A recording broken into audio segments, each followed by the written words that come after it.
नमस्कार दोस्तों, स्वागत करते हैं आप सभी का एक बार फिर से एसपीडी न्यूज़ के एक ताज़ा तरीन और आज की महत्वपूर्ण खबरों में। आपको बता दें आज की जो खबरें हैं बेहद महत्वपूर्ण है क्योंकि यहाँ पर बेहद बड़े ऐलान कर दिए गए हैं सभी को लेकर, यानी कि जितने भी भाई बंधु हैं, प्रवासी मजदूर हैं, आम नागरिक हैं, सभी के लिए यहाँ पर बेहद बड़ी खुशखबरियाँ निकल कर आ रही हैं। आपके नौकरी से जुड़ी हुई, आपको कितने पैसे मिलेंगे, क्या कुछ राशन मिलेगा। सबसे पहली बड़ी खबर बता दें कि वित्त मंत्री का ऐलान किया गया है कि 8 करोड़ लोगों को अगले 2 महीने तक, जी हाँ ध्यान से सुने, अगले 2 महीने तक के लिए 5 किलो चावल और गेहूं आप सभी को मुफ्त में मिलने वाला है। इस चीज को ध्यान से सुन ले क्योंकि हम आपको बताएंगे क्या है वो तरीका लेने का, क्योंकि वित्त मंत्री का ऐलान है, बेहद बड़ा ऐलान है। उसी के साथ में आपको बता दें कि 31 मई तक जारी रह सकता है लॉकडाउन। जी हां, ये जो 17 मई तक लॉकडाउन 3 है उसे बढ़ाकर 31 मई तक कर दिया जाएगा। आपको बताएंगे यहां पर कौन कौन सी चीजें बंद रखी जाएंगी, चालू की जाएंगी, क्योंकि जो लॉकडाउन 4 होगा वो पूरी तरीके से डिफरेंट होगा, यानी कि इसमें आपको बेहद सारी छूट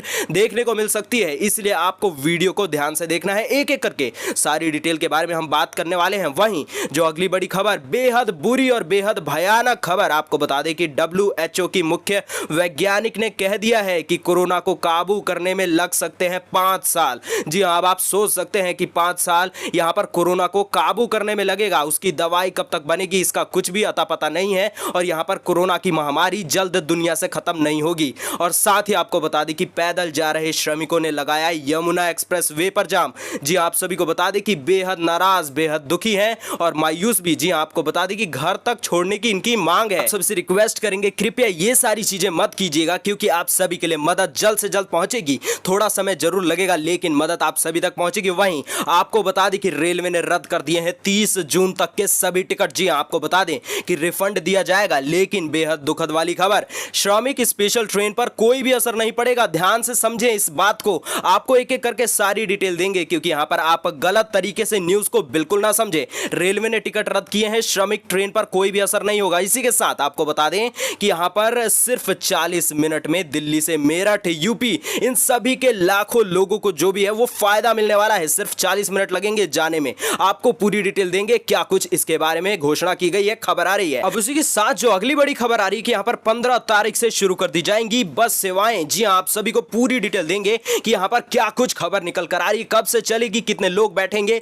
कौन कौन से गाइडलाइंस आपको फॉलो करने हैं, एक एक डिटेल यहां पर बेहद जरूरी है। इसी के साथ आप सभी को बता दें कि मेट्रो को लेकर बेहद बड़ी खबर है क्योंकि मेट्रो जो है जल्द चालू करने वाली है अपनी सारी सेवाएं। इसके लिए आपको बता दें कि साफ सफाई से लेकर हर चीज के लिए यहां पर गाइडलाइंस बना दी गई है, किस प्रकार से बैठेंगे, किस प्रकार से एंट्री होगी, किस प्रकार से साफ सफाई का आप सभी को भी ध्यान रखना है, पालन करना है, क्योंकि यहां पर नियम का पालन तोड़ने पर आप सभी को एंट्री तो मिलेगी नहीं लेकिन आपके ऊपर कार्रवाई भी अलग से कर दी जाएगी। इस चीज को जानना बेहद जरूरी है, वीडियो में बने रहिएगा क्योंकि आपसे रिक्वेस्ट कर रहे हैं, एक एक डिटेल जो हम बताने वाले हैं बेहद जरूरी है। इसी के साथ आपको बता दें कि लॉकडाउन में यहां पर लोगों से कुछ सुझाव मांगे गए थे जो अगला लॉकडाउन लागू होने वाला है उस चीज को लेकर। तो यहां पर लोगों ने ऐसे ऐसे सुझाव दिए हैं कि आप सोचकर दंग रह जाने वाले हैं। लोगों से पूछा गया क्या कुछ छूट आपको मिलनी चाहिए, तो लोगों ने यहां पर बेहद भारी मात्रा में ऐसी चीजें लिखी हैं जिसको आपको जानना बेहद जरूरी है। इसी के साथ आपसे यह भी पूछना चाहते हैं कि आप क्या चाहते हैं, यहां पर कौन कौन सी छूट आपको लॉकडाउन 4 में दी जानी चाहिए। नीचे कमेंट में जल्दी से अभी लिख दें आपके अपने सारे विचार, सारे जो भी मन में दुख दुविधाएं हैं वो सारी चीजें नीचे आप लिखें। अब इसी के साथ जो रोजगार सेक्टर की अगर हम बात करें तो वित्त मंत्री का ऐलान किया गया है कि प्रवासी मजदूरों को मनरेगा में मिलने वाला है काम। जी हां, ये काम छोटा मोटा काम नहीं होगा लेकिन आपकी सैलरी जो है उसमें इजाफा हो जाएगा। और साथ ही आपको बता दें कि एक एक प्रति व्यक्ति यहां पर सैलरी को बढ़ाया जाएगा और सभी को काम मिलने वाला है। 50% यहां पर जो रजिस्ट्रेशन है वो बढ़ चुका है। अगर आपने अभी तक नहीं कराया रजिस्ट्रेशन, क्या कर रहे हैं, इसके बारे में डिटेल आपको पूरी हम देने वाले हैं, वीडियो के साथ जरूर बने रहिएगा। इसी के साथ बता दें कि भगौड़े कारोबारी विजय माल्या को 28 दिनों में भेजा जा सकता है भारत। जो कि यहां पर भगौड़ा था, हमारे सारे देश का पैसा जो है लेकर भाग चुका था, लेकिन अब 28 दिनों के लिए यहां पर जो है वो उसे भारत भेजा जा सकता है। ब्रिटिश हाई कोर्ट में याचिका खारिज कर दी गई, इसके बारे में पूरी डिटेल जानेंगे, आपको बताएंगे क्या कुछ इसके बारे में खबर आ रही है। तो चलिए अब बढ़ते हैं आज की सबसे पहली बड़ी खबर पर, लेकिन उससे पहले आपसे रिक्वेस्ट है कि वीडियो को लाइक और शेयर जरूर कर दें। चलिए अब आपको बता दें कि सभी को मुफ्त में मिलने वाला है 2 महीने तक अनाज। जी हां, पूरी डिटेल बताते हैं क्या कुछ कितना कितना मिलने वाला है सभी को। यहां पर जो भोजन का प्रबंध सरकार ने करने का फैसला कर लिया है, सभी के लिए अगले 2 महीने तक मुफ्त में 5 किलो प्रति व्यक्ति चावल या फिर गेहूं और पर 1 किलो चना आप सभी को दिया जाएगा। ये लाभ बिना राशन कार्ड वालों को भी मिलेगा। ध्यान से सुन ले, जिनके पास राशन कार्ड नहीं है वो यहां पर जरूर सुने इस चीज को और जरूर वो भी लेने जाएं। किसी भी प्रकार से उनको इस लाभ से वंचित नहीं रहना चाहिए। इसके लिए सरकार ने 3500 करोड़, जी हां 3500 करोड़ रुपए का प्रावधान किया है। इसे मजदूरों तक पहुंचाने का काम राज्य सरकार के द्वारा किया जाएगा। 8 करोड़ मजदूरों को इसका डायरेक्टली लाभ मिल जाया करेगा। आपको बता दें कि श्रम कानूनों में सुधार का काम तेजी से चल रहा है, क्योंकि निर्धारित न्यूनतम वेतन का लाभ करीब 40% मजदूरों को ही मिल पाता है। उन्होंने कहा है कि जिन कंपनी में 10 से कम मजदूर काम करते हैं उन्हें भी, जी हां, ESI की सुविधा यहां पर मिल पाएगी। तो आप सभी को हम एक ही चीज की सलाह देते हैं, आपके पास राशन कार्ड नहीं है फिर भी आपको राशन लेने जाना है, क्योंकि यहां पर धांधली भी बहुत देखी जा रही है। अगर आप राशन नहीं लेते हैं तो आपके हिस्से का राशन शायद किसी और को दे दिया जाता है। तो इसलिए आप सभी से रिक्वेस्ट है, राशन लेने जरूर जाएं। इसी के साथ आपको बता दें कि महाराष्ट्र में यहां पर बड़ी खबर आ रही है कि 31 मई तक जारी रह सकता है लॉकडाउन। जी हां, आपको बता दें कि यह सिर्फ महाराष्ट्र के लिए ही नहीं होगा, क्योंकि अटकलें यह भी लगाई जा रही हैं कि पूरे भारत में जो लॉकडाउन है वो 31 मई तक जारी कर दिया जाएगा। और इसी के साथ आप सभी को लॉकडाउन 4 में ऐसी ऐसी चीजों में छूट दी जा सकती है कि जो कि आपने पहले कभी नहीं सोचा होगा। इसके बारे में थोड़ी देर में खैर हम बात करेंगे, कौन कौन से वो सेक्टर, कौन कौन सी चीजें हैं जहां पर आपको छूट दी जाएगी। लेकिन अब इस खबर के बारे में आपको पूरी डिटेल बता दें कि यहां पर नई गाइडलाइंस के प्रस्ताव पर मुख्यमंत्री उद्धव ठाकरे ने वरिष्ठ मंत्रियों और अधिकारियों के साथ बैठक बुला ली थी। गुरुवार को हुई इस बैठक में आपको बता दें कि महाराष्ट्र सरकार के कई वरिष्ठ मंत्री मौजूद रहे। उन्होंने लॉकडाउन पर भी राय रखी है। आपको बता दें कि ऑरेंज और ग्रीन जोन में अधिक छूट देने पर विचार किया जा रहा है। और साथ ही बता दें कि ऑरेंज और ग्रीन जोन में छूट गृह मंत्रालय के निर्देशों के मुताबिक दिए जाएंगे। दावा किया जा रहा है कि नई गाइडलाइंस 17 मई तक जारी की जा सकती है। आपको सिर्फ चंद दिनों के लिए और वेट करना है और आपको एक एक करके सारी गाइडलाइंस सरकार की तरफ से ही दे दी जाएंगी। आपको किन किन चीजों का पालन करना होगा। इसी के साथ आपको बता दें कि WHO की मुख्य वैज्ञानिक ने कह दिया है कि कोरोना को काबू करने में लगने वाले हैं 5 साल। जी हां, 5 साल बेहद बड़ी यहां पर मात्रा में टाइम लगने वाला है। और आपको बता दें कि इस 5 सालों के दौरान अगर हम में से किसी भी व्यक्ति ने किसी भी प्रकार से सोशल डिस्टेंसिंग का पालन नहीं किया या किसी भी गाइडलाइंस को तोड़ा तो हम अपनी ही जिंदगी से खिलवाड़ कर बैठेंगे। हमारी जिंदगी को खतरा हो सकता है। दरअसल खबर यह है कि विश्व स्वास्थ्य संगठन यानी कि WHO की मुख्य वैज्ञानिक का कहना यह है कि कोविड-19 महामारी को नियंत्रित करने में 4 से 5 साल का समय लगने वाला है। हालांकि आपको बता दें कि अभी कुछ ही दिन पहले WHO का एक और बयान आया था कि हमें इसी ही बीमारी के साथ में जिंदगी भर जीना पड़ सकता है, कभी ये बीमारी शायद खत्म ही नहीं होगी। और साथ ही आपको बता दें कि यहां पर एक और बयान भारत की तरफ से दिया गया था कि यहां पर इस बीमारी को लैब में उत्पन्न किया गया है। तो इस बीमारी का खात्मा फिलहाल तो नहीं होने वाला है, पूरी जिंदगी पूरे टाइम के लिए ये जो बीमारी है चलती रहेगी, हमें इसी के साथ जीना पड़ेगा। खैर, हम आप सभी से पूछना चाहते हैं कि आपके मन में क्या विचार आ रहे हैं, क्योंकि ये बीमारी तो आप समझ सकते हैं कि पूरी जिंदगी खत्म नहीं होने वाली है। कभी कहा जाता है कि 5 साल रहेगी, कभी कहा जाता है 2 साल बाद टीका बनेगा, कभी कहा जाता है कि पूरी जिंदगी ही चलेगी। तो आपके क्या विचार हैं? अगर ये बीमारी खत्म नहीं होती है तो आप क्या क्या कुछ यहाँ पर फॉलो करने वाले हैं? नीचे आप कमेंट में जरूर बताइएगा, ये जिंदगी से जुड़ा सवाल है। अब इसी के साथ आपको बताएंगे एक एक करके रेलवे, बस और मेट्रो को लेकर क्या कुछ खबर है। तो आप एक एक करके सुनते जाइएगा, क्या कुछ प्रावधान, क्या कुछ गाइडलाइंस, कौन कौन सी तारीखों को ये सारी चीजें चालू कर दी जाएंगी। सबसे पहले रेलवे की बड़ी खबर के बारे में बता दें कि यहां पर रेलवे ने रद्द कर दिया है 30 जून तक के टिकट रिफंड दिया, लेकिन श्रमिक स्पेशल ट्रेन पर कोई भी असर नहीं रहेगा। आपको पूरी डिटेल देते हैं, ध्यान से सुन लीजिएगा। बता दें कि देश भर में लागू लॉकडाउन की वजह से करीब 2 महीनों से ट्रेन सेवा पूरी तरीके से ठप है।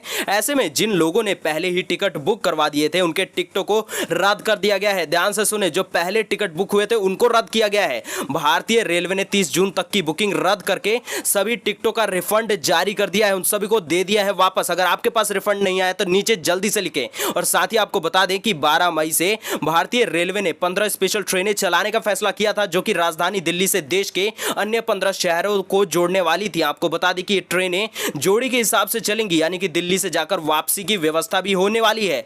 पिछले 3 दिनों में इन ट्रेनों में हजारों लोग जो हैं वो सफर भी कर चुके हैं। अब इसी के साथ जो बस सेवा को लेकर खबर आ रही है कि हरियाणा में 15 मई से शुरू हो जाएंगी रोडवेज की बस सेवा। जी हां, आपको पूरी डिटेल देते हैं क्या कुछ यहां पर खबर निकल कर आ रही है। लेकिन आपको एक चीज और बता दें कि हरियाणा में फिलहाल तो शुरू किया गया है, लेकिन जल्द ही से आने वाले समय में पूरे भारत में भी चालू कर दिया जाएगा। बस आपको केवल इंतजार करना है कब यहां पर सामने से प्रावधान जारी कर दिया जाता है। पूरी डिटेल आपको देते हैं कि मुख्यमंत्री मनोहर लाल खट्टर ने बड़ी घोषणा की है कि हरियाणा में कंटेनमेंट जोन को छोड़कर पूरे प्रदेश में औद्योगिक व व्यापारिक गतिविधियां शुरू कर दी जाएं। और साथ ही आपको बता दें यहां पर कि परिवहन सेवाएं भी आरंभ होने वाली हैं। मुख्यमंत्री ने यहां पर कहा है कि राज्य में शुक्रवार से रोडवेज की बस सेवा ट्रायल के तौर पर शुरू कर दी जाएंगी। पंचकुला, अंबाला, यह सारी जो जगहें हैं इन समेत कुछ जिलों में भी हर रोज 2 से 4 बसें चलाई जाएंगी। ध्यान से सुन लीजिए। और लोगों ने शारीरिक दूरी के नियम का पालन किया तो परिवहन व्यवस्था को सुचारू कर दिया जाएगा। यानी कि ये सब आप पे डिपेंड करेगा। यानी कि अगर ट्रेन चालू हो रही है तो वहां सोशल डिस्टेंसिंग पालन करें, यहां पर मेट्रो चालू हो रही है तो वहां सोशल डिस्टेंसिंग पालन करें, बस चालू हो रही है तो वहां सोशल डिस्टेंसिंग पालन करें। नहीं तो आपको पता ही है कि अगर इस चीज का पालन नहीं किया जाएगा तो इन सारी सेवाओं को बंद भी किया जा सकता है, जिसमें हमारा नुकसान है। और साथ ही आपको पूरी डिटेल देते हैं क्या कुछ खबर निकल कर आ रही है यहां पर दिल्ली मेट्रो को लेकर। पूरी डिटेल यहां पर देते हैं, क्योंकि दिल्ली मेट्रो में साफ सफाई को लेकर और साथ ही साथ किस प्रकार से बैठना है, किस प्रकार से दूरी का पालन करना है, इन सब पर गाइडलाइंस बन चुकी है। अगर उस गाइडलाइंस को फॉलो नहीं किया जाएगा तो यहां पर आपको घुसने तो दिया नहीं जाएगा, ऊपर से आपके ऊपर, जी हां, आपके ऊपर एक अलग तरीके से यहां पर कार्रवाई भी की जा सकती है। साथ ही पूरी डिटेल जानते हैं क्या कुछ खबर है। आपको बता दें कि डीएमआरसी ने एक बयान में कह दिया है कि महामारी के मद्देनजर परिसरों को संक्रमण मुक्त रखने और रख रखाव का काम जारी है। डीएमआरसी के मुताबिक आपको बता दें कि गाइडलाइंस तैयार उनके हिसाब से कर ली गई हैं, जिनमें कि मेट्रो के अंदर प्रवेश से लेकर बैठने तक की पूरी व्यवस्था पर नियम बनाए जाएंगे।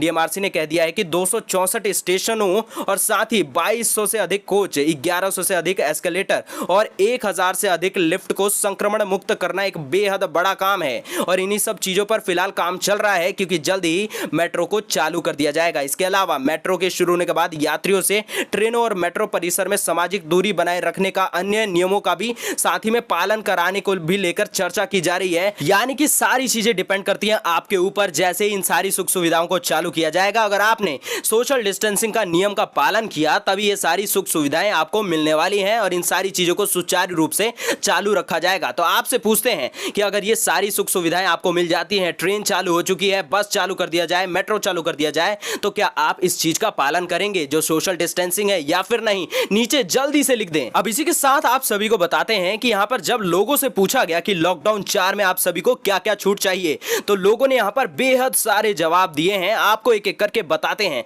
जी हां, आपको बता दें कि यहां पर देश भर में कई शहरों के साथ राजधानी दिल्ली में भी लॉकडाउन 4 को लागू होना तय समझा जा रहा है। ऐसे में दिल्ली के लाखों लोगों ने लॉकडाउन के दौरान किस तरह की छूट दी जानी चाहिए, अपने अपने हिसाब से यहां पर बातें कही हैं। आपको पूरी डिटेल देते हैं, क्योंकि यहां पर केजरीवाल सरकार ने एक क्वेश्चन यानी कि व्हाट्सएप के जरिए, ईमेल के जरिए, बहुत सारे माध्यमों के जरिए सभी से क्वेश्चन किया था और लोगों ने उसका जवाब दिया है। आपको डिटेल बताते हैं। लोगों ने कहा है कि घर से निकलने की और साथ ही साथ खुली हवा में सांस लेने की छूट होनी चाहिए। साथ ही आपको बता दें कि मास्क लगाना जरूरी और हम भी लगाएंगे और दूसरों को भी इसके लिए बोलेंगे, इस बारे में भी लोगों ने बोला है। साथ ही बता दें कि लोगों से कराए फिजिकल डिस्टेंसिंग का पालन। जी हां, आप सभी को बता दें कि उन लोगों ने खुद ही बोला है कि हम फिजिकल डिस्टेंसिंग का पालन लोगों से भी कराएंगे और खुद भी इस चीज को हम लागू करेंगे अपने अंदर। साथ ही बता दें कि ऑटो टैक्सी भी चले, लोगों की यह भी मांग हो रही है। मॉर्निंग वॉक की यहां पर मिले इजाजत, लोगों ने इस चीज को भी कहा है। साथ ही आपको बता दें कि सिनेमा हॉल और ये सारी जो चीजें इनको ना खोला जाए। जी हां, आप सभी को पता है संक्रमण फैल सकता है, इसलिए लोगों का यह भी सुझाव है। साथ ही बता दें कि बसों का संचालन हो। जी हां, आपको बता दें कि बसों का संचालन तो होना ही चाहिए, लेकिन अंदर किस प्रकार से बैठेंगे, क्या कुछ सुख सुविधाएं मिलेंगी, सोशल डिस्टेंसिंग किस प्रकार से होगा, उन सारी चीजों को ध्यान में देना होगा। स्कूल कॉलेज को लेकर लोगों का कहना है कि उन सभी को फिलहाल के लिए बंद रखा जाना चाहिए। जी हां, आपको बता दें कि यहां पर फिलहाल दिल्ली समेत पूरे देश के स्कूलों में यहां पर जो है अभी फिलहाल अवकाश है, यानी कि छुट्टियां दे दी गई हैं और फिलहाल तो अभी स्कूल और कॉलेज बंद ही रखे जा रहे हैं। शॉपिंग मॉल को खोलने की तैयारी की जाए। जी हां, आपको बता दें कि लोगों का कहना है कि शॉपिंग मॉल चालू कर दिया जाना चाहिए। खैर, हम आपसे भी आपकी राय जानना चाहते हैं, आप कौन कौन से यहां पर चीजों को खोला जाना चाहिए आप सोचते हैं और कौन कौन सी चीजों को बंद किया जाना चाहिए, ये भी आप विचार रखते हैं, नीचे कमेंट में जरूर बताइए। अब इसी के साथ बढ़ते हैं आज की अगली बेहद बड़ी खबर पर। आप सभी को बता दें कि वित्त मंत्री का ऐलान है कि प्रवासी मजदूरों को मनरेगा के तहत काम मिलने वाला है। 50% तक रजिस्ट्रेशन भी बढ़ चुका है। पूरी डिटेल देते हैं। क्या आप भी अभी इस लाभ से वंचित तो नहीं रह गए?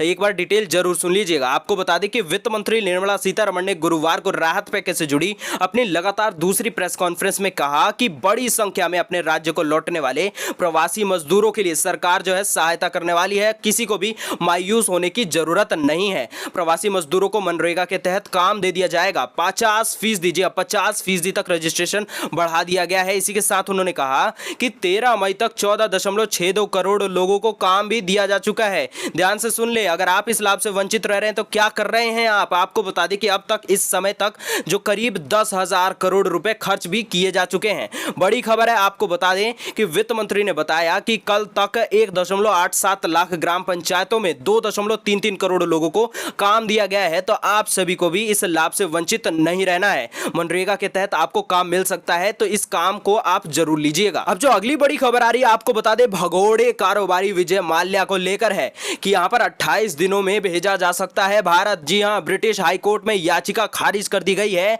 आपको पूरी डिटेल देते हैं क्या कुछ खबर निकल कर आ रही है। 64 वर्षीय भगोड़े शराब कारोबारी विजय माल्या के यहां पर प्रत्यर्पण पर रास्ता साफ हो गया है। इसे मोदी सरकार के लिए बड़ी कामयाबी मानी जा रही है। आपको बता दें कि इस मामले में ब्रिटेन के उच्च न्यायालय में उसकी याचिका खारिज हो चुकी है। उसने सुप्रीम कोर्ट में आवेदन का हक भी खो दिया है। वह सुप्रीम कोर्ट में अर्जी नहीं दायर कर सकता है। उसे अगले 28 दिनों में भारत को सौंपा जा सकता है। माना जा रहा है कि विजय माल्या के पास अब कोई कानूनी रास्ता बचा ही नहीं है। आप सभी का इस पर क्या विचार है, आप नीचे कमेंट तो कर ही सकते हैं, लेकिन आपको यह भी बता दें कि ब्रिटेन के गृह सचिव को माल्या के प्रत्यर्पण के कागज पर 28 दिन में हस्ताक्षर करना पड़ेगा। इसके बाद ब्रिटेन का गृह विभाग भारत के अफसरों के साथ में माल्या के प्रत्यर्पण के बारे में समन्वय करेगा। बता दें कि ब्रिटेन के हाई कोर्ट ने पिछले महीने विजय माल्या की प्रत्यर्पण के खिलाफ दायर याचिका को खारिज कर दिया था। तो यहां पर बेहद बड़ी कामयाबी ये मोदी सरकार के लिए बताई जा रही है। आप सभी का विचार हमने पूछा है, नीचे आप जरूर बताइएगा। तो दोस्तों, यही थी आज की कुछ महत्वपूर्ण खबरें और आज के मुख्य समाचार। अगर आपको आज के मुख्य समाचार अच्छे लगे हो तो वीडियो को कर दे लाइक, शेयर, साथ ही कर दे चैनल को सब्सक्राइब, घंटी के बटन को दबाकर ऑल नोटिफिकेशंस को भी ऑन कर दीजिए। हम मिलते हैं आपसे अगले मुख्य समाचारों में।